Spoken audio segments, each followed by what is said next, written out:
Jujutsu Kaisen का chapter 263 official तौर पर रिलीज हो चुका है, जिसके ऊपर मैं आज वीडियो बना रहा हूं। लेकिन मुझे पता है कि मैं काफी ज्यादा लेट हूं, लेकिन फिर भी मैं जानता हूं कि तुम लोग मुझे जरूर सपोर्ट करोगे। अगर तुम लोग चाहते हो कि अगली बार मैं वीडियो बहुत ही जल्दी बना कर लाऊं तो वीडियो को लाइक करो, जिससे मुझे पता चल सके कि तुम लोग कितना मुझे सपोर्ट कर रहे हो। बाकी चैनल को सब्सक्राइब करो, हम लोग 10,000 के काफी करीब हैं। और एनिमे एक्सप्लेनेशन के लिए मेरे दूसरे चैनल को भी सब्सक्राइब करो, जिसका लिंक तुमको डिस्क्रिप्शन में मिल जाएगा। चैप्टर की शुरुआत होते ही गोजो का अनलिमिटेड वर्ड एकदम से टूट जाता है। सुकुना की स्किन भी फटने लगती है और अब वो वहाँ से बाहर आकर बोलता है कि उसका मेलोवेरेंट श्राइन भी एक साथ ही डिस्ट्रॉय हो चुका है। तभी यूटा के साथ टोडो और यूजी भी उस लड़ाई में कूद जाते हैं। टोडो यूटा को बोलता है कि जैसे ही तुम्हारी कर्स टेक्निक रिकवर हो जाए, तुम जितने चाहे उतने पर्पल के साथ उस पर हमला कर देना और हमारी चिंता मत करना, क्योंकि मैं अपनी बुगी बुगी टेक्निक से दोनों को बचा लूंगा। सुकुना बोलता है कि इसने ये कर दिखाया है, भले ही पर्पल इसकी अल्टीमेट टेक्निक है, लेकिन फिर भी वो इसका इस्तेमाल नहीं कर रहा। वहीं गोजो की बॉडी में यूटा को देखकर यूजी कोई भी रिएक्शन नहीं देता। अब नैरेटर बताता है कि डोमेन का इस्तेमाल करने के बाद सुकुना फिर से उस स्टेट पर पहुंच गया है जहां पर उसे अपनी कर्स टेक्निक को इस्तेमाल करने में बहुत प्रॉब्लम आने वाली है। लेकिन अगले ही मोमेंट पर यूटा एकदम से नीचे गिर जाता है, जिससे ये पता चलता है कि केंजाकू की कर्स टेक्निक रुक गई है। नैरेटर बताता है कि केंजाकू की कर्स टेक्निक, जिसे कि यूटा ने कॉपी किया था, डोमेन के टूटने के बाद वो भी बर्न आउट हो चुकी है। इसीलिए 5 मिनट पूरा होने से पहले ही यूटा की ऐसी हालत हो चुकी है। यूटा सोचता है कि डैम एंट्री का चाम भी यहाँ पर नहीं है, इसका मतलब मैं कॉपी टेक्निक का इस्तेमाल लिमिटलेस को कॉपी करने में भी नहीं कर सकता। लगता है मुझे केंजाकू की ही टेक्निक को आगे भी इस्तेमाल करना होगा। लेकिन केंजाकू जब अपनी टेक्निक को इस्तेमाल करता है तो क्या कोई ट्रिक का इस्तेमाल करता था ताकि वो डोमेन एक्सपेंशन का इस्तेमाल कर सके?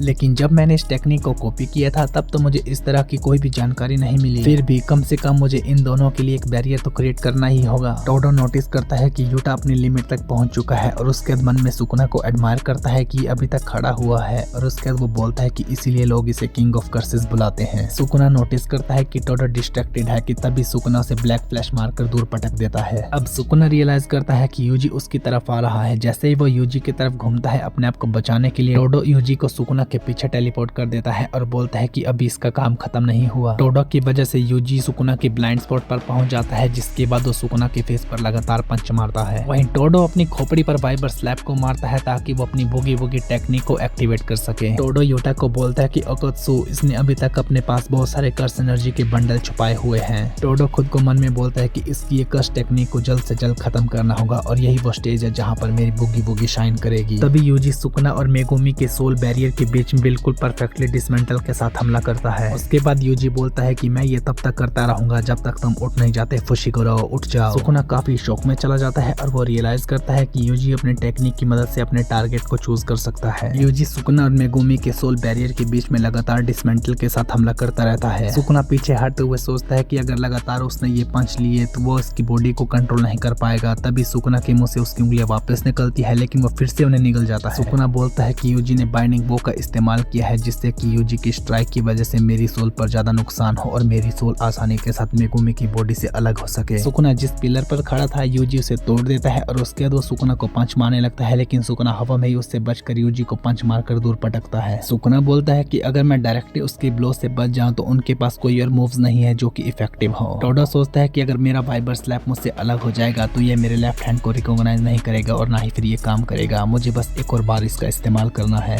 टोडो अपने वाइबर स्लैप का इस्तेमाल करता है, लेकिन कोई भी स्वैप नहीं होता। सुकुना यूजी को फेस करने के लिए तैयार हो जाता है, लेकिन उसी टाइम टोडो फिर से वाइबर स्लैप का इस्तेमाल करता है। सुकुना इधर उधर देखता है कि कोई भी स्वैप नहीं हुआ। तभी हमें आसमान में हाना कुरोसो यानी कि एंजल अपनी कर्स टेक्निक के साथ दिखाई जाती है, जो कि स्वैप हुई थी। टोडो का वाइबर स्लैप फाइनल टाइम अपना काम करता है और उसके बाद वो टूट जाता है। नैरेटर बताता है कि बाइंडिंग वो का इस्तेमाल करके टोडो ने अपनी कर्स टेक्निक की रेंज को बढ़ा दिया था। अब हमें पिछला सीन बताया जाता है जहां पर यूटा हाना के साथ कुछ डिस्कस करने लगता है, जहां पर उसका इलाज भी किया जा रहा था। एंजल बोलती है कि उनका काम गोजो की सील खोलते ही खत्म हो जाएगा, लेकिन हाना को मेगुमी की चिंता हो रही थी और वो पूछती है कि उसके साथ क्या होगा। यूटा हाना और एंजल से माफी मांगते हुए बोलता है कि उन्हें अंत तक तुम्हारी कर्स टेक्निक के भरोसे रहना होगा। यूटा उन्हें बोलता है कि तुम लोगों को सुकुना को खत्म करने के लिए अपने जैकोब लैडर से फिनिशिंग ब्लो मारना होगा। ये करो या मरो वाला गैम्बल है, जिसमें कि हम आखिरी बार सुकुना और मेगुमी के सोल को अलग कर सकते हैं। यूटा बोलता है कि जब भी मैं किसी ओपोनेंट को फेस करता हूँ तो वो हमेशा ये सोचते हैं कि मैंने कितनी टेक्निक टेक्निक को कॉपी किया है या फिर मेरे पास बैकअप में कितने टेक्निक है। लेकिन वो ये पॉसिबिलिटी के बारे में कभी नहीं सोचते कि उस टेक्निक का ओरिजिनल यूजर भी उनके सामने कभी भी आ सकता है, स्पेशली वो लोग जिन्हें लगता है कि मैं लोगों की टेक्निक को कॉपी करने के बजाय चुरा लेता हूँ। योटा आगे बोलता है कि मेरी कॉपी टेक्निक की असली स्ट्रेंथ ये है कि एक ही पावर को इस्तेमाल करने वाले दो लोग सामने खड़े हुए हैं। अब आसमान में हमें हाना खड़ी हुई दिखाई जाती है जो कि एंजल की technique maximum output Jacob ladder का इस्तेमाल सुकना के ऊपर करती है और इसी के साथ ये चैप्टर खत्म हो जाता है। चैप्टर के एंड में एडिटर कमेंट करता है कि 11वें घंटे में उन्होंने अपने ट्रम्प कार्ड का इस्तेमाल कर लिया है, ये डेथ बैटल अब कहां पर जाने वाली है। Okay guys, thank you so much for watching. यही था आज का एपिसोड। आई होप आपको ये वीडियो पसंद आई होगी। अगर आपको ये वीडियो पसंद आई है तो प्लीज मेरी वीडियो को लाइक, शेयर और मेरे चैनल को सब्सक्राइब करें।